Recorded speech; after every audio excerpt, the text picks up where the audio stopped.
Manusia itu didrive sama yang namanya envy dan keserakahan. Jangan jadi orang serakah, karena kalian mau duitnya berkali-kali lipat, kalian mengambil resiko yang bikin ujung-ujungnya uang kalian rugi. Contoh ya, lu menginvestasi ke hal yang lu nggak ngerti. Misalnya 100 juta rupiah. 100 juta rupiah itu hilang 50%. Let's say lu invest di A. A ini dari lu taruh 100 juta jadi 50 juta. Itu turun berapa persentasenya? Kalian bisa hitung dengan cepat, 50%. Tapi untuk balikin A tadi dari 50 juta ini ya ke 100 juta, itu butuh naik 100%. Ini matematika yang banyak orang nggak paham. Turun tuh 50%, naik tuh harus 100%.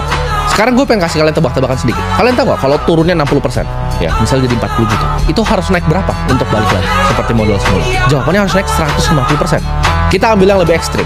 100 juta tadi taruh di C, turunnya 80%, jadi sisa 20 juta. Itu perlu naik 400%, teman-teman. 400% untuk balik ke modal awal. Ini yang bikin banyak orang meledak. Jadi aturan pertama dari investasi, jangan